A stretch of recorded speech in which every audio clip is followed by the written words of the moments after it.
Ninong Mark, where na yun? Ayan, nasa Cayman na po tayo at nakabalik na po tayo dito sa Cayman Islands, mga boss Chipamo, sir. Magandang umaga po sa inyong lahat. Alas 10:03 ng umaga dyan sa Pilipinas. Kamusta po kayong lahat, mga kababayan?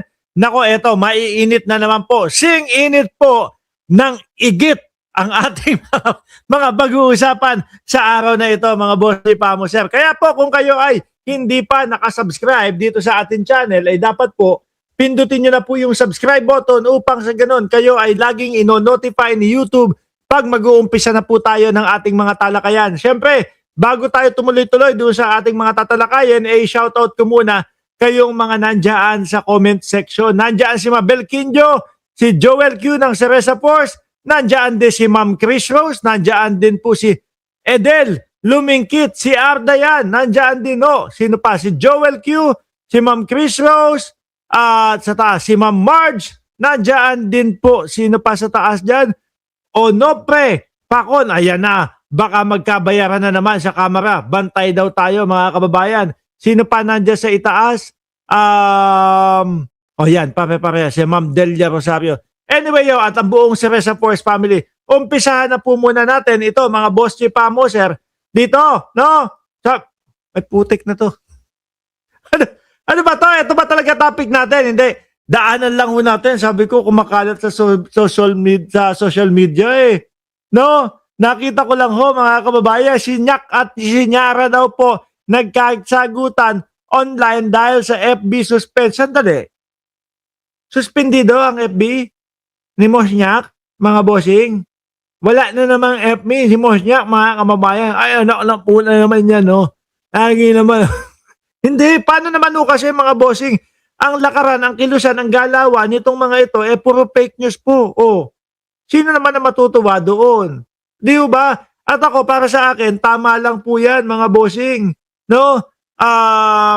Na matanggalan ng mga Facebook, matanggalan ng mga kanilang mga platform, etong mga tao na ito. Bakit po? Kawawa naman po yung mga nabibiktima nila. At karamihan po ng kanilang biktima, mga bossing, yung mga kapwa nila, mga DDS.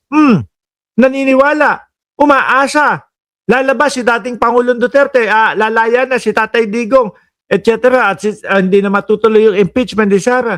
Tapos ang ending, pagkatapos ng ilang araw, i-announce na hindi totoo yung kanilang mga ibinalita. Di po ba? SMNI lang daw po ang kanilang pinapaniwalaan, mga bossing Chipamo, sir. Yung SMNI na yun kung sino-sino na lang nga yung mga nandun. Anyway mga kababayan, alisin na po natin ito. Baka masira ko ang inyong araw. Si Mosnyak at si... Uy, ba't ginanyan nyo naman si BP Sara? Ganda-ganda naman ni BP Sara Duterte. Taas ng kamay nung mga nagagandahan kay Vice Presidente Inday Sara Duterte. Ako. Hindi, kahit awayin nyo ako, bahala kayo. Basta ako, nagagandahan ako sa Vice Presidente. Anyway, mga kababayan, alisin na ho natin ito kasi mabilis lang tayo, no? At pakiramdam ko, sakit ng ulo ko dahil siguro sa biyahe natin, pabalik ng Cayman. Sabi ni Ma'am Chris Rose, thumbs down daw siya. Nandiyan na din si Sir Archie Beroya. Ngayon, mga bossing, pakinggan lang ho natin, mabilisan, ito pong kay Harry Roque. Yan passport. Yan. Si John Vic Remulla, mga bossing. Alam na alam kung nasaan si dating spokesperson ni dating Pangulong Duterte na si Harry Roque. Pakinggan ho natin, mga bossing. How about yung kaibigan nyo, yung classmate nyo? Ano ba status niya? Si I am home. I am home kasi napaganon daw ho si Roque nung nakita yung universidad na napakadami daw ng lalaki. Yun yung dahilan kung bakit I am home. He's currently in Vienna. Pero fugitive ba siya? Passport canceled. So Ay, sandali.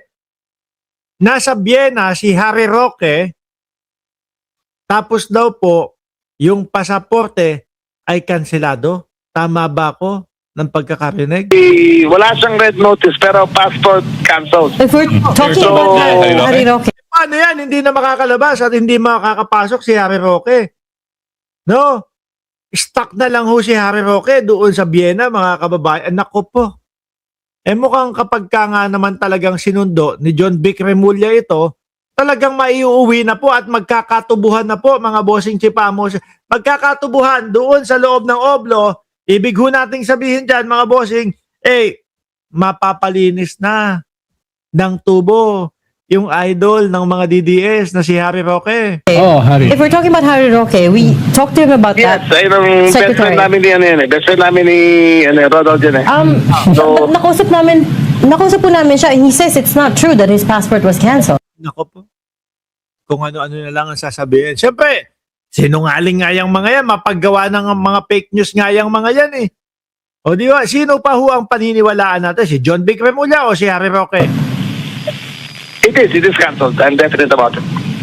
You remember though, the last time we had him, he said, no, it's not canceled. Well, alam mo naman si Harry, mataray yan eh. You Sira ulo. Mataray daw ho. always stick by his facts, but not, he can have his truths, but he cannot debate on the facts, di ba? So his Filipino Pero- passport has been canceled. Yes, but to be candid, I did get in touch with him, and I did tell him the conditions, and he said that he is filing for asylum, but I think pretty soon pupunta ko na siya sa Vienna. Malamang konting araw na lang din po ang hinihintay niyan. Tapos lalabas na din po yung resulta nung hinihing asylum ni Harry Roque, mga kababayan. Panigurado ho yan, no? Why are you going to Vienna, sir, to meet him? For what purpose? To have him arrested. Kung kailangan mo man, di ba papares? Kung may red notice siya, paparesto ko na siya. Okay, but you're waiting for the notice first. Yeah. So, Yes, formalized yes. na yung kaso niya, Secretary, dito. Yes, formalized na. Yes. Talagang iuwi na lang po, mga kababayan. At kung ako kay Roque, kung talagang wala naman siyang kasalanan, idepensa niya yung sarili niya dito sa diyan sa Pilipinas.